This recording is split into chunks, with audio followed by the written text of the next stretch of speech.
Boa tarde a todos, aqueles que nos acompanham aqui na sede do Porto, aqueles que também nos acompanham a partir dos meios remotos. Vamos dar início ao ciclo do Seminário de História Religiosa de 2022, que está divulgado e é subordinado ao tema Os longos anos de uma instituição capitular nos 300 anos da nova Casa do Cabido Portucalense. Como divulgamos, como já tivemos inclusivamente a oportunidade de apresentar aqui na sede do Porto no passado mês, este mesmo seminário, quisemos dedicá-lo este ano precisamente a esta efeméride dos 300 anos da Casa do Cabido, da nova Casa do Cabido, e a propósito disso, estudar um conjunto de temáticas relacionadas com a Sé, com a Casa do Cabido, com o próprio Cabido, ao longo do tempo. Esta primeira sessão é dedicada ao tema Um livro para os cônegos, o sensual do Cabido da Sé do Porto, da Idade Média à época moderna. Para abordar o tema, temos connosco a doutora Maria João Oliveira e Silva e a doutora Joana Alencar, que passo, como habitualmente neste seminário, brevemente a apresentar. A doutora Maria João é licenciada em História, ramo educacional, mestre em História Medieval e do Renascimento e doutora em História pela Faculdade de Letras da Universidade do Porto. Dedicou o seu doutoramento às áreas da paleografia e da diplomática, debruçando-se sobre a documentação da Sé do Porto no período medieval.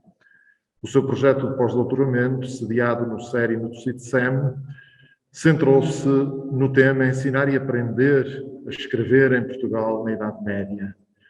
Atualmente é investigadora contratada da Faculdade de Letras da Universidade do Porto, desenvolvendo a sua investigação no CITSEM através de um projeto relativo à análise dos níveis de competência gráfica das comunidades marítimas do norte de Portugal entre a Idade Média e a época moderna.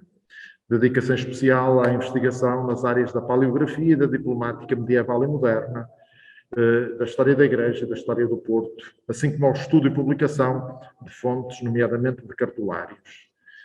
A doutora Joana Alencar é investigadora do Centro de Investigação do CITSEM, fez doutoramento em História da Faculdade de Letras da Universidade do Porto, com tese intitulada Pedro Álvares Seco, a retroprojeção da memória da Ordem de Cristo no século XVI, autora de livros e artigos científicos em revistas nacionais e internacionais e colaboradora de projetos de investigação nacionais e internacionais. As suas principais áreas de investigação são a história medieval, ordens religioso-militares, designadamente a Ordem do Templo e a Ordem de Cristo, cartulários, paleografia e edição, publicação de fontes. Atualmente desenvolve um projeto orientado para a organização do património escrito da coleção de gavetas da Torre do Tombo.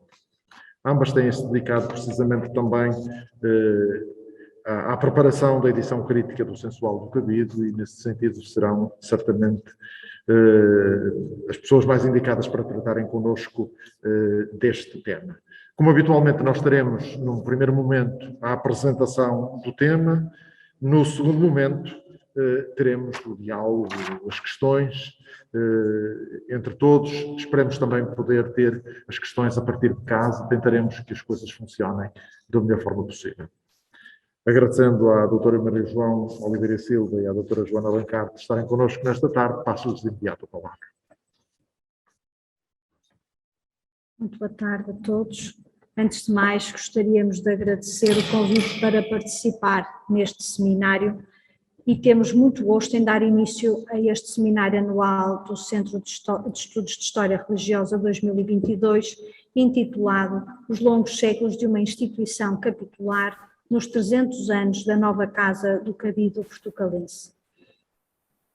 A nossa apresentação, que foi, como já foi referido, um livro para os cônegos, o sensual do Cabido da Sé do Porto, da Idade Média à época moderna. Entre as décadas de 1350 e 1360 foi produzido pelo Cabido da Sé do Porto um cartulário que ficou conhecido pelo nome de sensual do cabido.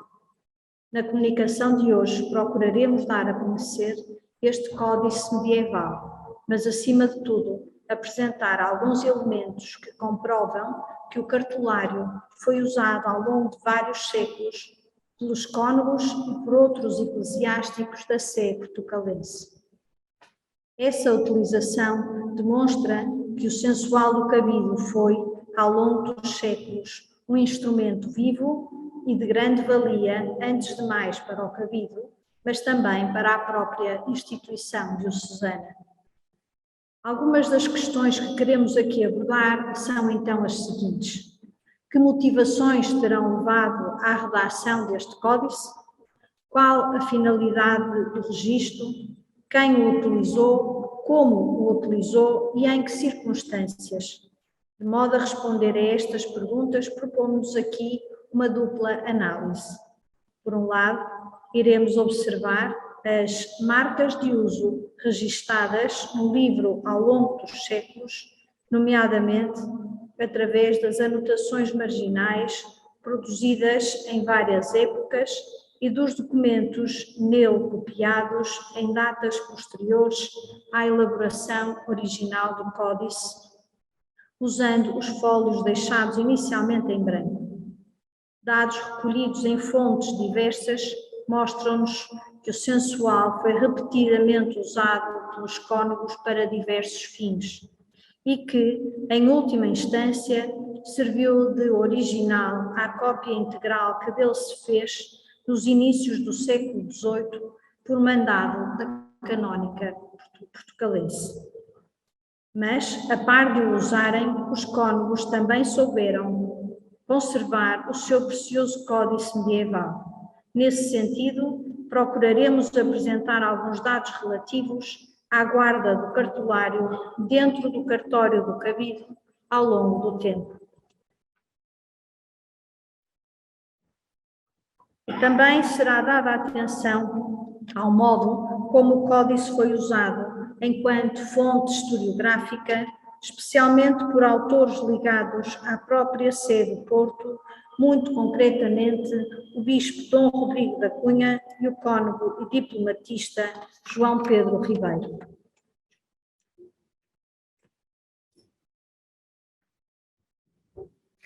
Antes de mais, e segundo a Comissão Internacional Diplomática, um cartulário consiste numa recolha de cópias de documentos num volume ordenado por uma pessoa física ou moral, no qual se transcreviam integralmente ou parcialmente documentos relativos a propriedades e direitos, bem como os que se reportam à história de uma instituição ou à sua administração, com o objetivo de assegurar a sua conservação e uma fácil consulta. Um cartulário crónica ou cartulário histórico é aquele em que o autor dispõe as cópias segundo uma ordem mais ou menos cronológica, por episcopado ou abaciado, e ou por ordem geográfica. Estes cartulários contêm registros de atos cujos originais frequentemente desapareceram. O valor destas recolhas é essencial, pois aqui residem muitas das fontes dos historiadores. Os cartulários, longe de serem simples recolhas documentais, constituem muitas vezes instrumentos de prestígio de uma verdadeira construção historiográfica, tendo em consideração que foram organizados de forma intencional, implica assumir que condicionam a interpretação do seu conteúdo. Nas palavras de José Matoso, um cartulário é um mini-arquivo, é uma coleção de documentos copiados em códice para servirem de provas aos direitos fundiários ou jurisdicionais das instituições que os encomendaram e guardaram e copiados com objetivos específicos. Importa compreender os objetivos que foram produzidos, que levaram à produção destes cartulários. Prolongar a memória de uma instituição, preservar documentos avulsos, proceder a uma gestão económica mais eficaz, à defesa dos direitos da instituição em caso de litígio sobre propriedades, entre outros. Entre os séculos IX e XIII, várias instituições religiosas, nomeadamente monásticas e episcopais, bem como scriptoria bem organizados, preocuparam-se em preservar a memória da formação do seu património fundiário através da compilação de cartolários que comportam centenas de atos escritos. Por exemplo, falamos do Liber Fidei, da sede de Braga, que foi organizado no sentido de se registarem as provas das propriedades do Cabido e da Mitra, ou do Livro Preto, da sede de Coimbra, cujo objetivo era reunir evidências acerca da posse e jurisdição do bispo conimbricense. O Censual do Cabido do Porto foi redigido entre 1350 e 1363, num período crítico da história do episcopado. Há muito que as lutas entre os bispos e o cabido, por norma do mesmo lado, e o rei e o conselho por outro, se vinham a desenrolar. A grande contenda, ou demanda, como ficou conhecida, foi protagonizada pelo bispo Dom Pedro Afonso e pelo monarca Dom Afonso IV, logo no início do episcopado daquele, na primavera de 1343, altura em que o bispo portuense viu o seu poder ser afrontado pelo corregedor da comarca de Entre Douro e Minho. A compilação do censual deve ter sido feita depois deste acontecimento e durante ou logo a seguir aos processos que ocorreram na Cúria Papal de Avignon, em 1350 e 1353, nas quais o bispo acusava o rei e o conselho de lhe usurparem direitos de jurisdição. O censual é composto por duas partes, que apesar de terem nascidas separadamente, acabariam por ser encadernadas juntas, o que se compreende não só pelo facto de terem sido elaboradas em simultâneo, ou pelo menos em cronologias muito próximas, como por recolherem informação distinta, mas complementar. A memória do cabido, através deste cartolário, ficava salvaguardada, quer a partir da documentação copiada na primeira parte, isto é, documentos notariais, régios, pontifícios, quer da segunda, onde se faz a relação dos censos pagos à sede. A primeira parte está, por sua vez, subdividida em outras 6. A primeira dessas 6 perdeu-se e copiaria provavelmente documentação régia. A segunda tem privilégios. A terceira copia padroados e a quarta composições e pactos. A quinta parte tem testamentos e a sexta registra as divisões entre o bispo e o cabido. A segunda parte do censual é constituída por uma relação de censos e de outros direitos que as igrejas e mosteiros da diocese pagavam à sede, nomeadamente às mesas episcopal e capitular, e que acabou por dar o nome ao livro. Esta parte está incompleta, sendo visível que se perderam fólios onde estariam registados os censos do arcediagado de Penaguião e parte dos de Baião. Apesar de não estar datada e como referido, esta relação é contemporânea da redação da primeira parte do Códice. Em datas posteriores, foram acrescentados outros documentos, usando espaços em branco de certos fólios, mas é uma questão que falaremos mais adiante. A primeira parte do censual do cabido foi compilado e talvez escrita por João da Guarda. Segundo o próprio Joanes de Guardia, Porcionários Ecclesiae Portugalensis compilator cuius libri. Além de porcionário da sede do Porto, João da Guarda seria abade de Sanfins, na terra de Santa Maria, que serviu como testemunha de documentos datados de janeiro de 1342. De frisar a qualidade gráfica do autor, material do Códice e o domínio que revela da documentação latina. Copia o texto dos documentos originais de forma muito fiel, não retirando nem acrescentando fórmulas ou partes de documento, corrigindo sempre que necessário erros do original e assinalando os seus sempre que se engana e detecta o erro. E focaremos agora a nossa atenção nas margens do Códice. E, de facto, das 320 páginas que compõem o cartolário, 249, ou seja, cerca de 77,8%, têm notas acrescentadas em diferentes períodos cronológicos. E nesta contagem não estão incluídos muitos fólios que têm nas suas margens pequenas indicações como mais, vezes e asteriscos. À falta de mais argumentos, este seria suficiente para comprovar a utilização do cartolário ao longo de várias centúrias. No entanto, a análise destas notas permitiu obter múltiplas conclusões.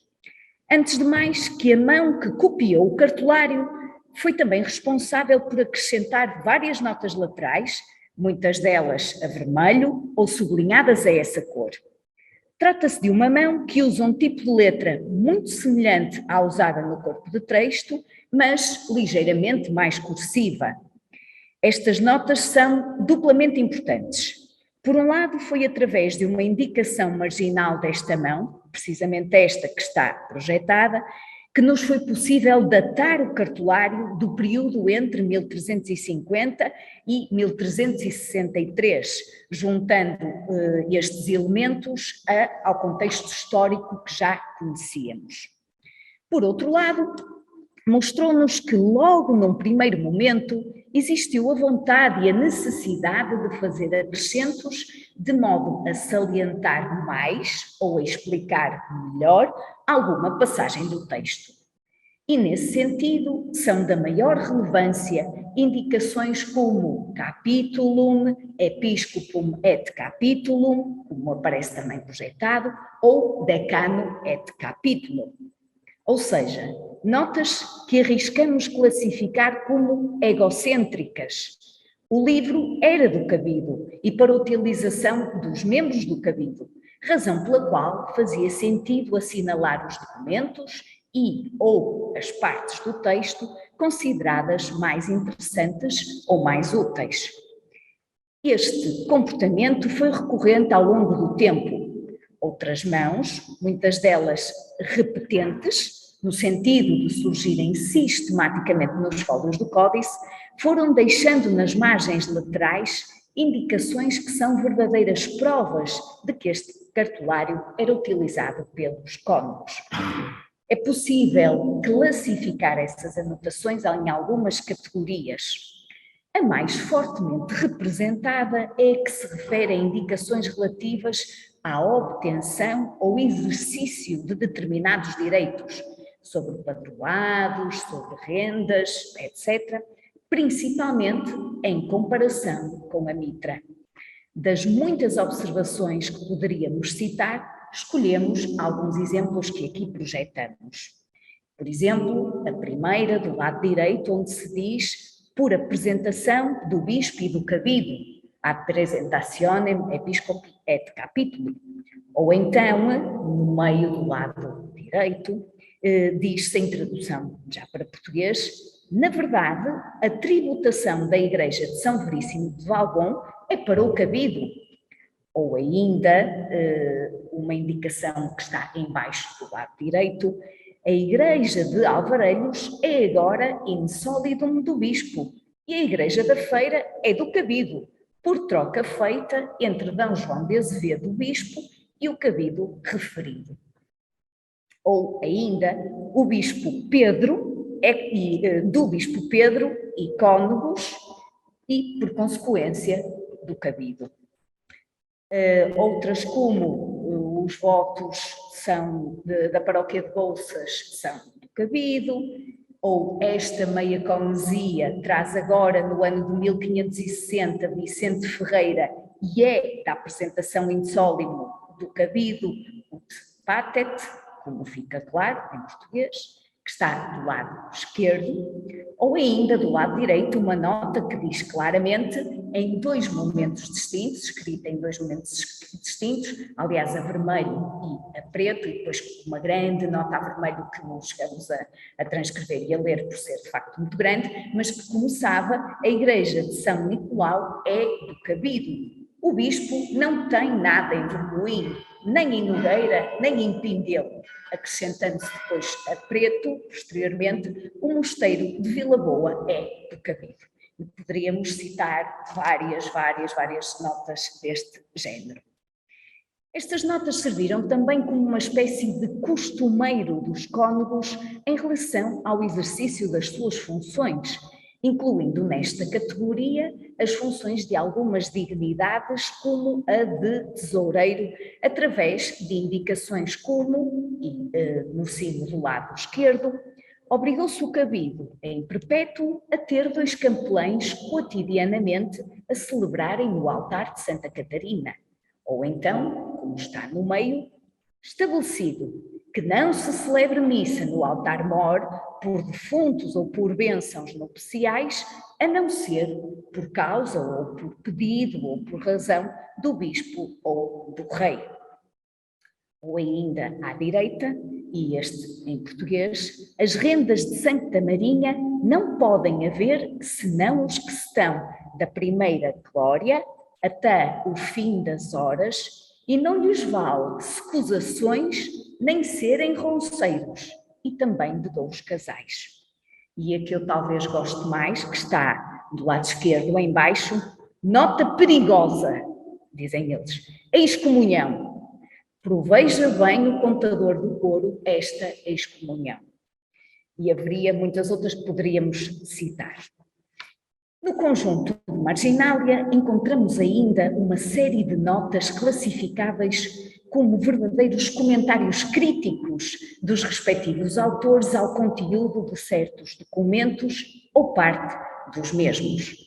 E na primeira linha, do lado esquerdo, diz-se: este, referindo-se a um particular, a um homem, a um que era cavaleiro, diz-se: este foi excomungado por causa do dano feito ao Cabido do Porto. Ou então, no meio, não consta que o Cabido aceitasse tal demissão. Imagino a indignação de quem leu posteriormente esta parte do texto.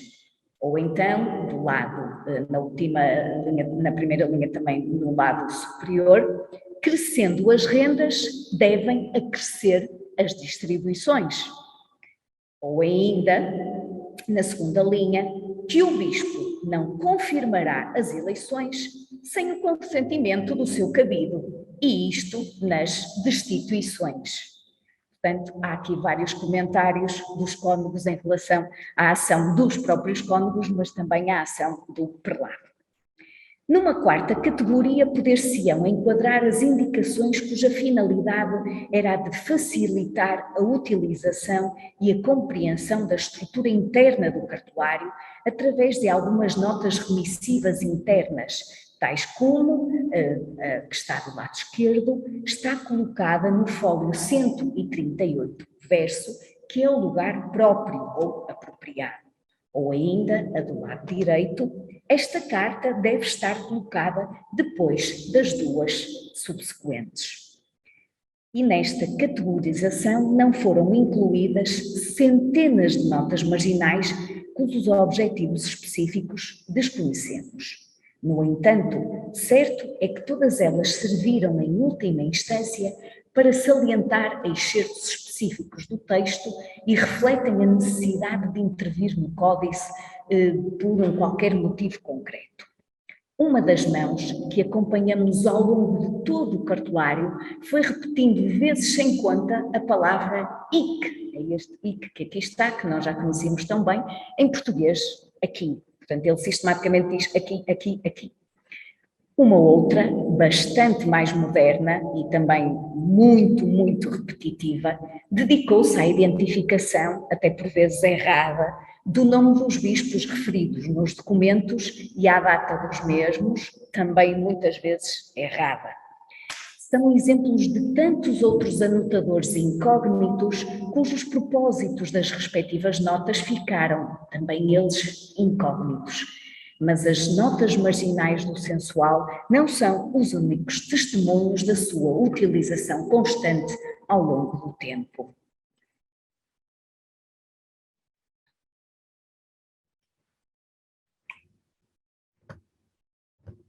No sensual foram copiados posteriormente nos fólios e espaços em branco ou acrescentados ao códice, mais 12 documentos.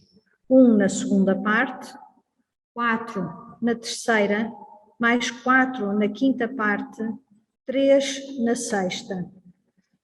2 documentos são do século XIII, um é do século XIV, 4 do século XV e 5 do século XVI.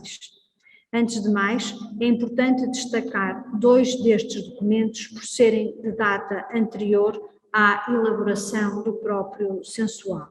O primeiro trata-se de um breve do Papa Gregório IX, de abril de 1234, que, a pedido do Bispo do Porto, declara estarem novamente excomungados vários clérigos e leigos por atentarem contra religiosos da diocese, enquanto não fizessem penitência e reparassem os crimes pelos quais haviam sido excomungados. O outro é um documento de junho de 1305 e é uma pública forma de um instrumento do Bispo do Porto, Dom Vicente, no qual, após a realização de um sínodo na Igreja Catedral, renovou a Constituição diocesana feita pelo seu antecessor, Dom Julião.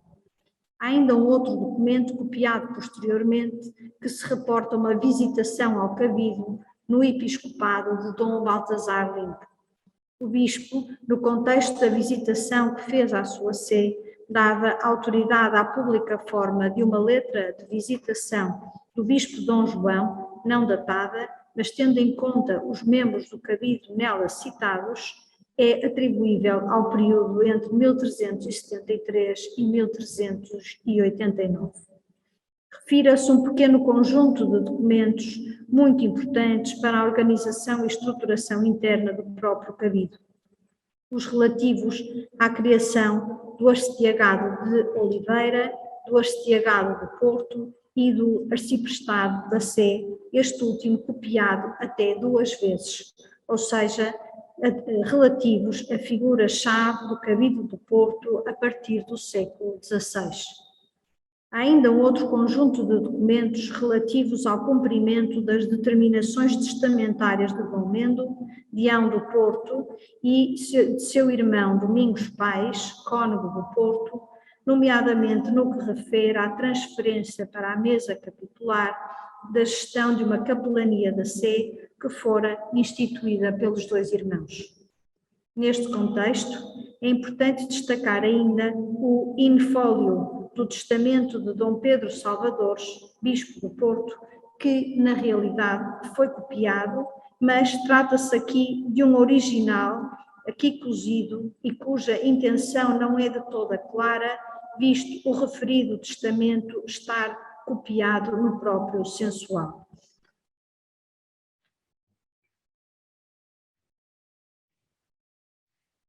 Para além de todos estes usos plasmados no próprio códice, foi possível recolher outras referências que provam a utilização amiudada do censual pelos cônegos portucalenses. Conservam-se ainda hoje no cartório do cabido, conserva-se ainda hoje um livro intitulado Memorial dos papéis que se tiram do cartório do reverendo cabido para se restituírem e se porem nos maços a que pertencem. Neste livro, que tem entradas datadas entre 1688 e 1770, foram recolhidas as seguintes referências. E a primeira é que está em cima de 1699. Em o 1º de abril de 1699, levou o senhor Deão o livro chamado Censual, para mostrar ao corregedor da comarca e de como o levou e assinou, assinando de forma autógrafa o Deão. E na margem lateral tem entregou. Uma segunda referência é a de 1700, que também está na fila inferior.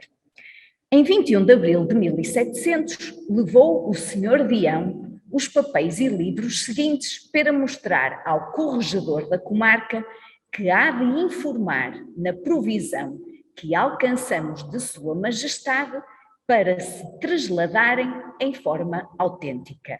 O livro censual. E também na margem lateral, apesar de não aparecer, diz-se entregou.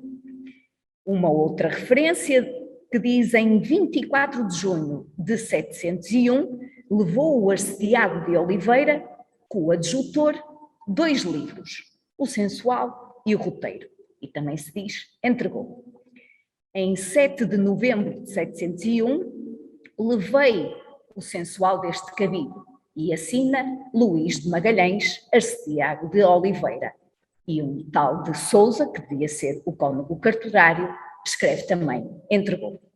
E a última referência que queremos salientar, de 1704, e que diz: por ordem do reverendo cabido, recebi o sensual deste bispado e me obrigo de torná-lo a entregar por minha pessoa e bens, o qual sensual é da mesa capitular, e o levei para efeito de trasladar. Porto, 9 de junho de 704. E levei também a provisão para o traslado. Cristóvão de Magalhães, arcediago de Oliveira.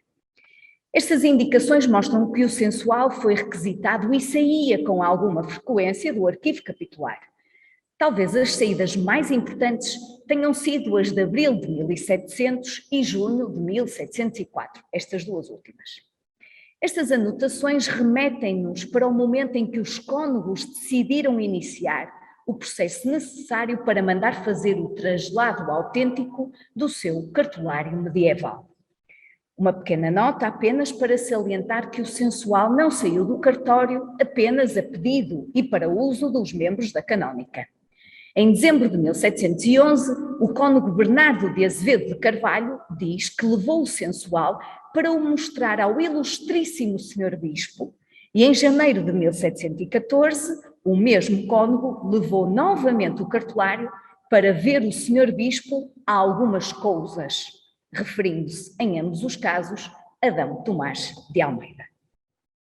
E no inventário de 1820, refere-se que, juntamente com cartas régias dirigidas ao cabido, se encontrava um aviso da Academia pedindo ao cabido o sensual para se tirarem dele as memórias para a história do bispado.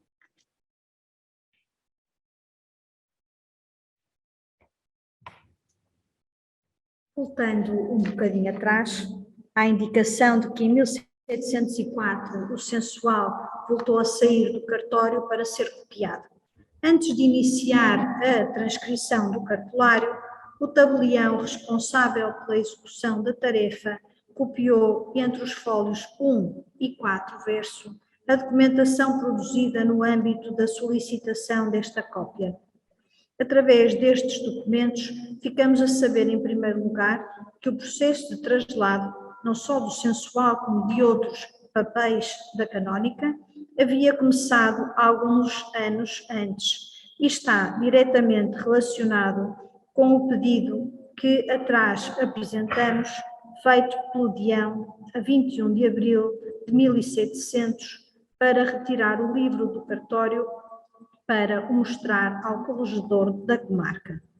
De facto, o alvará régio autorizava esta cópia e data de 9 de julho de 1700. Por razões nunca referidas nos documentos, o processo tinha parado.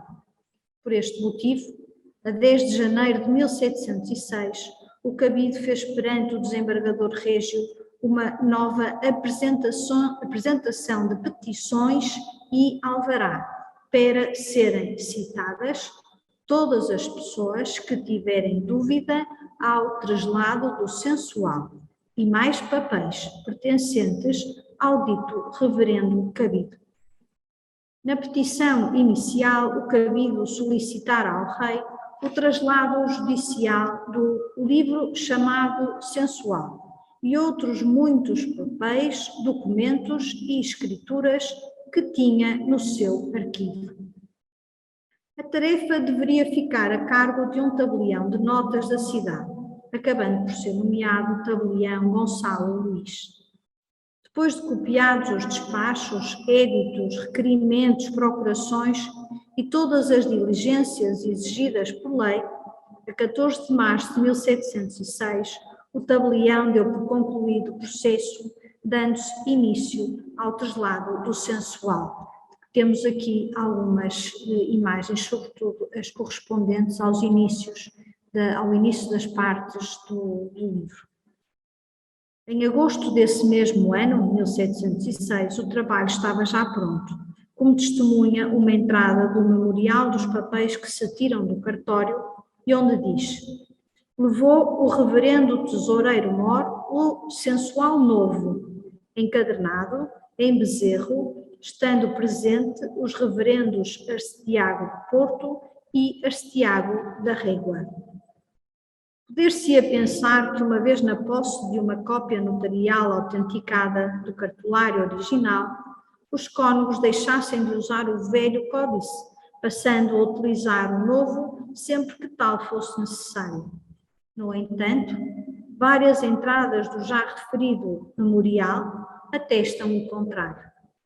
Assim, sabemos que a 18 de março de 1711, o Arcediago do Porto levou o sensual velho e sem que tenha ficado registado o motivo pelo qual o fez.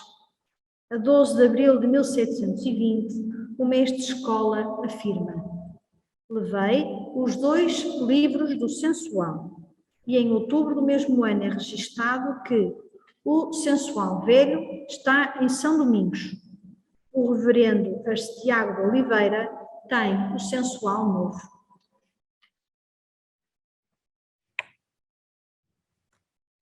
Todas as intervenções posteriores à compilação original do cartulário só foram possíveis graças ao cuidado em guardar e conservar este códice por parte dos seus possuidores. Se muitos manuscritos e outros tantos livros se perderam ao longo do tempo, o sensual do cabido, a par de muita outra documentação medieval, logrou sobreviver até aos nossos dias, muito por causa do cuidado com que os cônegos e os responsáveis pelo arquivo capitular o preservaram. Através dos inventários do cartório do cabido hoje disponíveis, conseguimos rastrear, ainda que parcialmente, os lugares escolhidos pelos cônegos arquivistas para guardarem o seu cartulário medieval. Assim, num inventário não datado, mas datável do período entre 1654 e 1674, que descreve o cartório quando este se encontrava na antiga Casa do Cabido, localizada por cima da capela de Nossa Senhora da Piedade, ou de Santa Catarina, no claustro da Sé. Nessa altura, todo o arquivo capitular estava arrumado em 4 gavetas e num armário designado por Almário I. Dentro deste armário encontravam-se os maços 20 a 26, com documentos relativos a testamentos, censos, cumprimentos de aniversários, privilégios, etc., para além da livraria do cabido. E dentro dela, mais concretamente no almário do meio, como se vê na entrada que está projetada, guardava-se o sensual do cabido. Na primeira metade do século XVIII, o arquivo capitular foi transferido de lugar para uma sala criada para esse efeito específico no 3º piso da nova Casa do Cabido, construída entre 1717 e 1722 e que este ano comemora precisamente os seus 300 anos. Um inventário feito em 1820 diz-nos que, nesse momento, o cartório estava distribuído por armários, das letras A a F, tendo alguns deles entre 1 a 3 bancos. No armário número 3, banco número 2 da letra A, que incluía um total de 4 armários, estavam guardados o sensual do cabido, a cópia que já referimos deste mesmo códice, o datário, ou livro dos legados, missas e aniversários que é obrigado a satisfazer o reverendo cabido, datável do episcopado de D. João de Azevedo, que decorreu entre 1465 e 1495, e uma cópia deste mesmo datário feita em 1551. Para além destes livros, encontravam-se vários outros, tais como livros de visitações do cabido, de recibo da mesa de confirmações, de posses e assentos, para além de um conjunto significativo de cartas régias e outra documentação avulsa. Estes dados permitem-nos refletir sobre a mudança de lugar de conservação do cartulário. Na segunda metade do século XVII, integrava a Livraria do Cabido, juntamente com obras de teologia, filosofia, exégese bíblica, sendo indexado, como vimos, com o número 82 dos 85 itens registados. Nos inícios do século XIX, passara para o cartório, para junto de outros livros de uso corrente, cotidiano, como o livro dos legados, os livros de posses, os livros de recibo, etc. Ou seja, e ressalvando o facto de sabermos que livraria e cartório comungavam do mesmo espaço físico, parece ter havido uma mudança de pensamento no sentido de colocar o sensual na secção dos livros mais utilizados pelo cabido, o que se corrobora através das várias referências expressas no memorial relativas à saída do cartório capitular.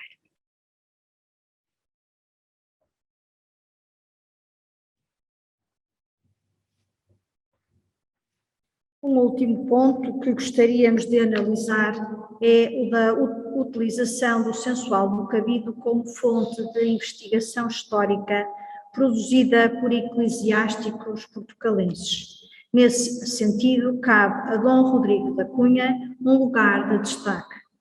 Dom Rodrigo foi bispo do Porto entre 1618 e 1626, depois de ter ocupado a cadeira episcopal de Porto Alegre e antes de se tornar arcebispo de Braga e arcebispo de Lisboa, onde viria a falecer. Foi autor de numerosas obras, algumas respeitantes a outras dioceses do reino, como Braga e Lisboa. Em 1623, Dom Rodrigo da Cunha publicou o Catálogo e História dos Bispos do Porto, em 2 partes. Como o próprio autor enuncia no prólogo, na segunda parte fomos sempre seguindo o sensual do cabido. Foi o que pôs em ordem com João da Guarda, ressoeiro desta sé, homem para aqueles tempos de boa eleição e grande disposição. Também o cartório desta Câmara nos deu grande luz, porque como os bispos de Dom Hugo até Dom Gil, que viveu no tempo de El-Rei Dom João I, foram sempre senhores desta cidade, tudo o que se ordenava em Câmara era com autoridade sua.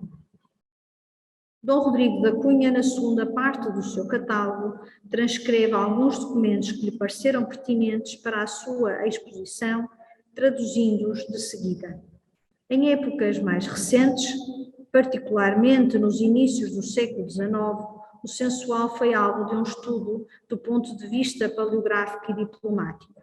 O cônego do Porto, João Pedro Ribeiro, nas suas dissertações cronológicas e críticas, dedicou a dissertação 19 ao extrato crítico-analítico do cartulário da Sé do Porto, vulgarmente chamado sensual. A atenção de João Pedro Ribeiro prende-se com o facto de o sensual se tratar de um cartulário, códice que, segundo ele, transcreve títulos e documentos de corporações.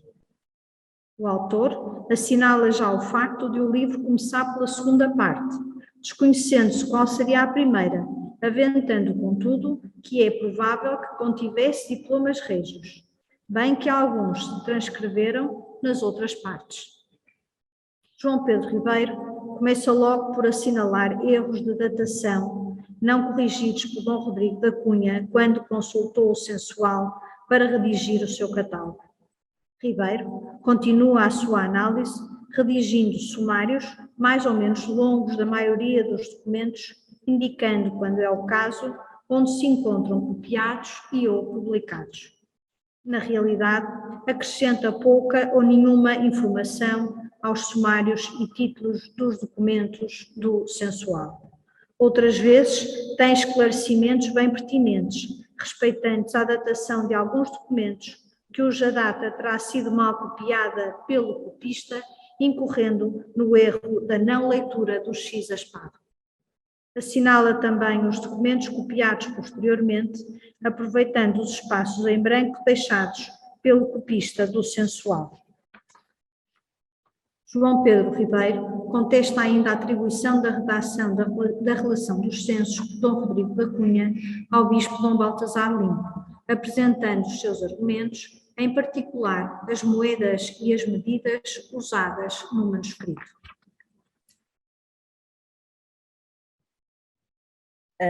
E vamos concluindo.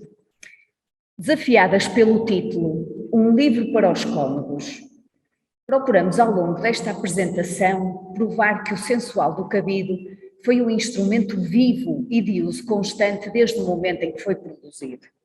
As notas marginais que ostenta, acrescentadas ao códice em cronologias que se estendem da sua elaboração nas décadas de 1350 a 1360 até aos séculos XVIII e XIX, são uma evidência inequívoca dessa utilização. E a estas se deverão juntar os documentos nele copiados em épocas posteriores.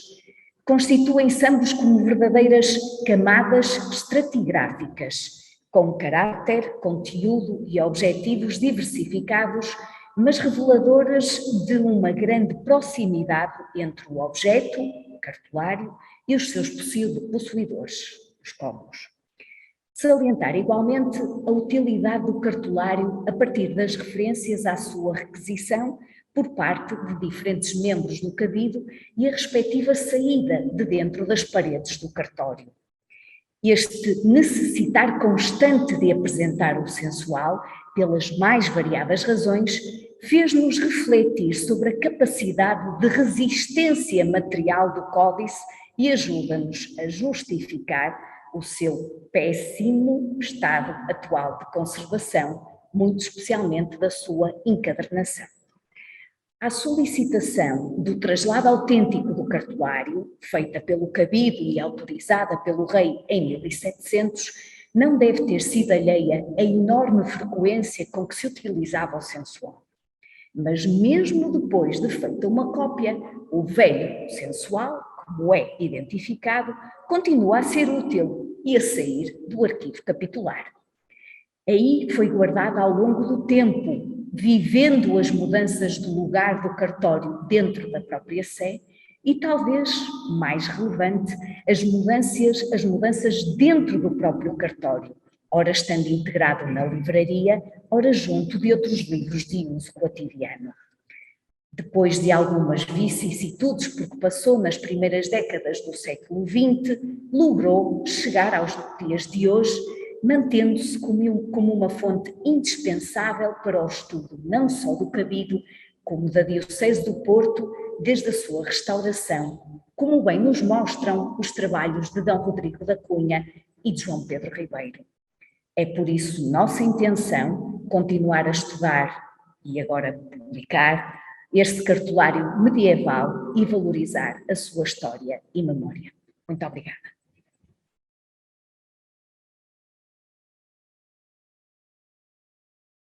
Nós concluímos aqui a nossa sessão.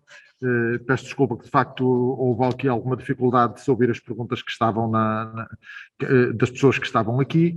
Concluímos aqui a nossa sessão e reunir-nos-emos para a segunda sessão deste ciclo no dia 21 de março, que será tratado o tema a prata da Capela do Santíssimo Sacramento da Sé do Porto, e estará connosco para abordar o tema o professor Gonçalo Vasconcelos e Sousa.